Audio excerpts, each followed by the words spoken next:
मुख्यमंत्री ठाकुर सुखविंदर सिंह सुक्खू ने आज धर्मशाला के डगवार में 225 करोड़ रुपए की लागत से बनने वाले अत्याधुनिक मिल्क प्लांट की आधारशिला रखी।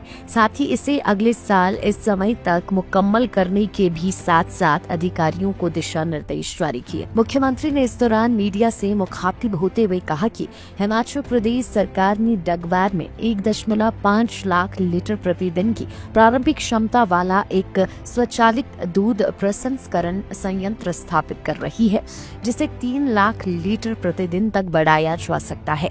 मुख्यमंत्री ने बताया कि इस संयंत्र के लिए दूध की खरीद प्रमुखतः 4 जिलों कांगड़ा, ऊना, चंबा और हमीरपुर पर केंद्रित होगी, जिससे लगभग आधा हिमाचल प्रत्यक्ष रूप से लाभान्वित होगा। दूध के संग्रहण के लिए जिला कांगड़ा सहित अन्य जिलों में भी सहकारी समितियों के गठन पर जोर दिया जाएगा। इस पहल से आजीविका के नए अवसर पैदा होने के साथ डेयरी फार्मिंग की लाभप्रदता में सुधार होगा और क्षेत्र के सामाजिक आर्थिक विकास में योगदान मिलेगा। मुख्यमंत्री ने कहा कि अत्याधुनिक सुविधा दूध, टोन दूध, डबल टोन दूध, फ्लेवर्ड दूध, दही, पनीर, लस्सी, खोया और मोजरेला पनीर सहित मूल्यवर्धित डेयरी उत्पादों का उत्पादन करेगी। मुख्यमंत्री ने कहा कि दूध उत्पादन के व्यवसाय को लाभप्रद बनाने के लिए हमने हिमगंगा योजना की घोषणा करी है, जिसका उद्देश्य राज्य में दूध आधारित अर्थव्यवस्था विकसित करना है। उन्होंने बताया कि संयंत्र का उद्देश्य हिमाचल प्रदेश के पशुपालकों को उनके दूध के लिए एक विश्वसनीय बाजार प्रदान करके सीधा लाभ पहुँचाना है। चिला रखी है, कितनी लागत इस पर आएगी और कितना महत्वपूर्ण रहेगा कांगड़ा जिला के साथ साथ अन्य जिलों के लिए?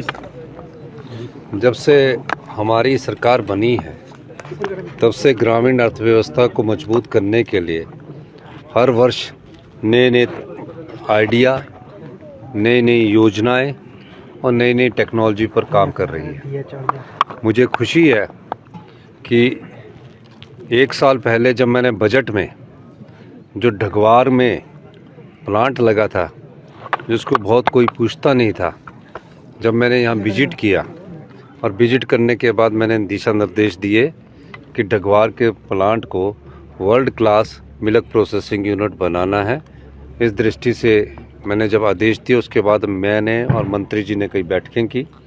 बैठकें करने के बाद हमने NDDB से समझौता किया और इस वर्ल्ड क्लास प्लांट को बनाने की प्रक्रिया शुरू हुई। और आज इस प्रक्रिया में हमने इन्हें दिशा निर्देश दिए थे कि जब आपका 20% काम पूरा हो जाएगा, 20% काम पूरा होने के बावजूद हम शिलान्यास करने आएंगे। तो ये 20% काम पूरा हो चुका है और अगले साल इसी समय हम इसका उद्घाटन भी करेंगे और 1.5 लाख प्रतिदिन क्षमता के तहत इसमें दूध की प्रोसेसिंग की जाएगी।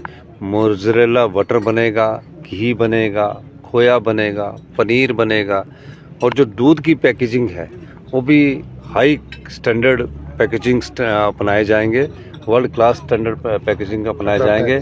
और जब हिमाचल का ढगवार प्लांट से दूध निकलेगा तो उसकी quality one of the best quality होगी इंडिया की।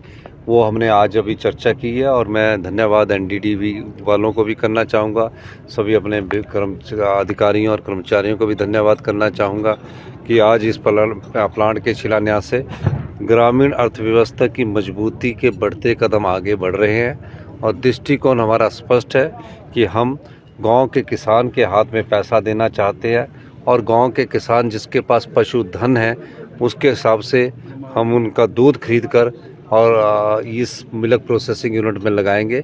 और पहली बार हिमाचल प्रदेश हिंदुस्तान का राज्य बना जिसने दूध पर MSP, गाय के दूध पर 45 रुपये MSP और भैंस के दूध पर 55 रुपये का MSP का रेट तय किया है।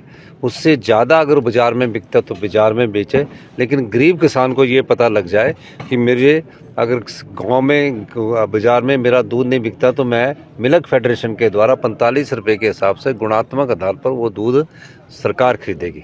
तो ये हमारा अभी बढ़ते हुए कदम है और अभी इसके बाद हमारा एक ऊपर वॉक थ्रू है। उसके बाद हम ये जो भी योजनाएं हैं ग्रामीण अर्थव्यवस्था से बड़ी हुई, जिसकी अनदेखी होती रही, तो हम उस दिशा में बहुत तेजी से कदम बढ़ा रहे हैं और आत्मनिर्भर हिमाचल का जो सपना 2027 में हमने कहा है उसको हम पूरा करने की दिशा में आगे बढ़े हैं। धन्यवाद। सर, विपक्ष लगातार आरोप लगा रहा है केंद्रीय विश्वविद्यालय को लेकर पैसा जमा नहीं करवाया जा रहा है। Bhushan jewellers festival bonanza, lucky draw बदल देगा आपकी जिंदगी। 10,000 की खरीद पर गाड़ी, स्कूटी और सैकड़ों इनाम जीतने का मौका। तो आज ही विजिट करें भूषण ज्वेलर्स सोलन।